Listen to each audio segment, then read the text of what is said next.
조갑제 TV 시청자 여러분 안녕하십니까. 2023년 6월 7일 오후 3시입니다. 논설이라든지 논평이라든지 에세이든지 이런 걸 쓸 때 가장 쉽게 쓰는 방법이 있습니다. 그게 양비론입니다. 양쪽이 다 잘못했다는 겁니다. 양쪽이 다 잘못했다고 하면은 글을 쓰는 사람은 그 양쪽보다 더 도덕적으로 우월한 사람이 되니까 아주 근사하게 보입니다.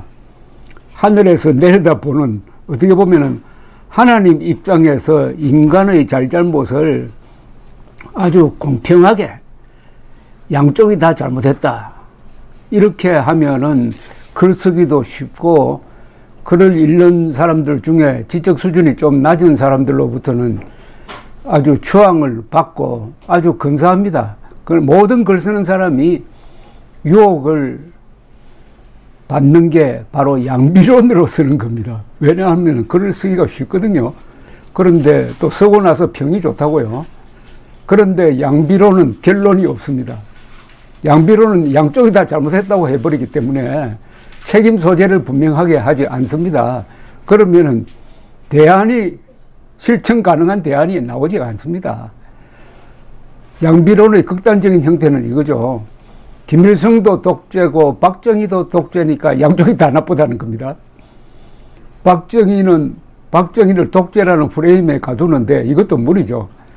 그러니까 독재라는 공통어를 하나 만들어 가지고 박정희도 김일성도 다 나쁘다. 그런데 다 나쁩니까? 박정희는 한때 독재적 정치를 한 적은 있지만은 18년 동안 그 극심한 시위대를 진압을 하는 과정에서 총 한 방 쏘지 않았습니다. 그런데 김일성, 김정일, 김정은 3대는 수백만의 동족을 굶겨 죽이고 때려 죽이고 고문해서 죽이고, 그런데도 독재란 말 하나를 가지고 양비론으로 들어가면은 박정희와 김일성은 같이 나쁘다, 이렇게 되는 거죠. 오늘 그런 양비론의 전형적인 사례를 하나 소개를 해 드리겠습니다. 오늘 조선일보에 황대진 논설위원이 쓴 칼럼, 여야 최저위원회의는 비교가 잘못된 양비론입니다.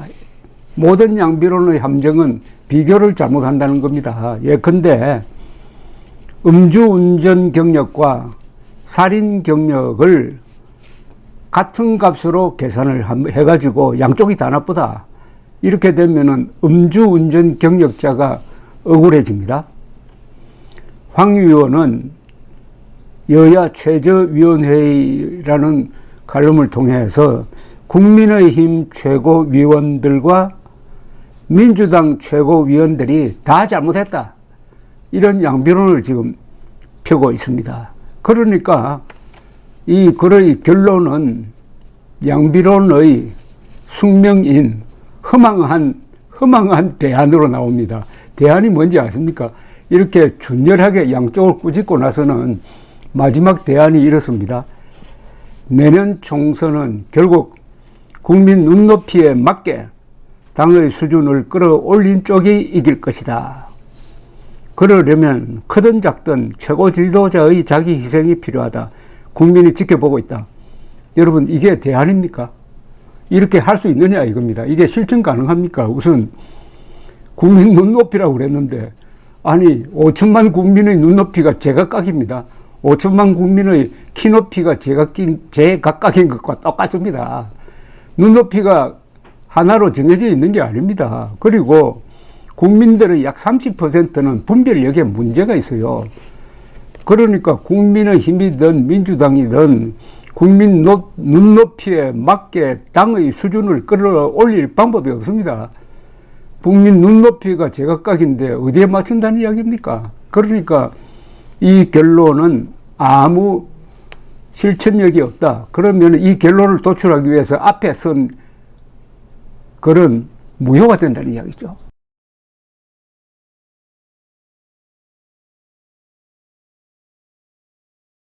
우선 시작을 이렇게 이야기합니다. 양당 지도부의 저질화를 질타하는 데서 출발합니다. 이게 양비론에 빠지기 쉬운 이유가 양비론은 양쪽을 다 아주 질타를 해야 됩니다. 그걸 통해서 준엄하게 비판을 해야 됩니다. 그러면 기분이 좋습니다. 글 쓰는 사람은 준엄하게 비판하면 자신이 아주 성직자나 되는 것처럼 수준이 높아지는 것처럼 착각을 하는 수가 있습니다. 그래서 글 쓰는 사람은 양비론을 좋아한다 이거죠. 황 의원도 양당 지도부의 저질화를 질타하는데 우선 민주당 최고위원회의는 말장난 경연대회 같다면서 사례를 나열합니다. 정청래 최고위원은 국민의힘 전당대회 때 부동산 논란이 불거졌던 김기현 당대표를 아직도 땅대표라고 부르고 한일회담은 외교가 아니라 외교라고 외인할 때 그 외자를 씁니다. 외교라고 한다는 것이다. 서영교 최고위원은 성재부총리를 향해 이름은 추경호인데 왜 추경을 하지 않느냐고 연일 다그친다고 한 뒤에 서영교 최고위원은 대구에서 최고위를 연 날 한 언론사가 이재명 대구 찾아라고 자막을 낸 걸 봤다며 사람들이 얼마나 이 대표가 대구에 온 것을 좋아했으면 그렇게 멋지게 글을 냈을까라고 했다는 예를 또 들었습니다. 이재명 대표부터 대장동 돈봉투 코인에 대한 질문을 받으면 국민의힘은요 라는 식으로 동문서답한다고 지적을 했습니다. 그러면서 이어서 이 민주당 최고위원들의 거짓말과 막말을 소개합니다. 박찬대 최고위원은 우길기를 단 자위대 함정을 우리 영토에 들이는 것은 상상할 수 없었던 매국 행위라고 했지만은 김대중, 노무현, 문재인 정부 때도 우길기 함정이 우리나라에 왔다. 정청래 최고위원은 윤석열 정부가 친일 편향이라며 일본이 미국을 칠 테니 동참하라고 정미 향도를 요구한다면 한국이 수용할 수 있나라고 했다. 임진왜란 당시 일본이 내세운 정명가도에 빗댄 말 같은데 이쯤 되면 아무 말 대잔치다 등등 이렇게 민주당 최고위원들의 거짓말, 막말 등을 한참 비판을 했습니다. 자, 그 다음에 황 의원은 이 양비론의 형식을 완성하기 위해서 국민의힘 지도부를 비판하기 시작합니다. 최고위원 5명 중 2명이 공석이라고 지적한 황 의원은 1위로 뽑힌 김재원 최고위원은 5.18 정신 헌법 수록 반대, 정광훈 목사 우파 천하 통일 발언으로 징계를 받고 기능을 상실한 점, 태영호 최고위원이 제주 4.3 발언과 대통령실 공천 개입 의혹 녹취록 파문으로 물러난 점을 들었습니다. 그런데 김재원, 태영호 최고위원의 발언은 거짓말도 아니고 막말도 아닌데 이를 최고위원들의 민주당 최고위원입니다. 민주당 최고위원들의 막말과 거짓말과 동급으로 놓는 비교의 불균형을 보여주고 있습니다. 5.18 정신 헌법 수록 반대는 의견 표명의 자유를 보장하는 대한민국 헌법 정신을 위반한 게 아닙니다. 그런데 이를 민주당 입장이라면은 비판할 수 있겠지만은 황대진 조선일보 논설위원은 민주당원이 아닙니다. 태영호 의원이 4.3 사건은 김일성이 지도한 것이라고 말한 사실은 역사적 배경을 정확하게 설명한 겁니다. 좌파 세력이 이를 비판한다고 해서 조선일보 논설위원이 이를 문제 발언으로 취급해가지고 민주당 최고위원들의 망언과 균형을 맞추려는 논법은 정정당당하지 못하다. 이런 이야기입니다. 황대진 위원은 이어서 여당에는 아스팔트 우파, 야당엔 개딸이 있다. 이들이 자기 입맛에 맞는 지도부를 뽑고 지도부는 그들을 지도하는 대신 추종한다고 지적을 했는데 아스팔트 우파는 억울합니다. 자, 아스팔트 우파와 개딸이 같이 동급으로 놓여야 되겠습니까? 아스팔트 우파는 노무현 정부 시절 애국 세력이 광장과 거리로 나와가지고 국가보안법 폐지 반대 시위 등을 하면서 붙은 별명입니다. 노무현 정부 시절 비서실장을 지냈던 이병환 씨는 정권이 우파로 교체되는데 가장 큰 기여를 한 세력은 국민행동본부장 서정갑 씨로 대표되는 아스팔트 우파였다는 취지의 이야기를 한 적도 있습니다. 보수 세력이 거리와 광장으로 나와서 행동하는 애국자들임을 보여준 것은, 그리하여 아스팔트 우파라는 별명을 얻은 것은 한국의 자유민주주의 수호 역사상 획기적인 사건인데, 조선일보 논설위원은 이들을 개딸과 같이 취급하고 있습니다. 아스팔트 우파가 개딸처럼 반역과 부패를 감싼 적이 있습니까? 개딸은 입맛에 맞는 지도부를 뽑았지만 아스팔트 우파는 그렇게 해본 적도 없으니 황 의원이 너무나 잔인한 비유를 한다고 아마 억울해 할 것입니다. 양비론의 공통점은 책임 소재를 흐림으로 실천 가능한 대안을 내놓을 수가 없다는 겁니다. 황 의원의 칼럼도 마찬가지입니다. 상황을 타개하려면 강성 지지층이 상식을 되찾거나 지도부 스스로 자리에 걸맞게 행동해야 한다는데, 현재로서는 기대난망이라고 했습니다. 자기가 대안을 내놓고, 그런데 그건 기대할 수 없다고 했어요.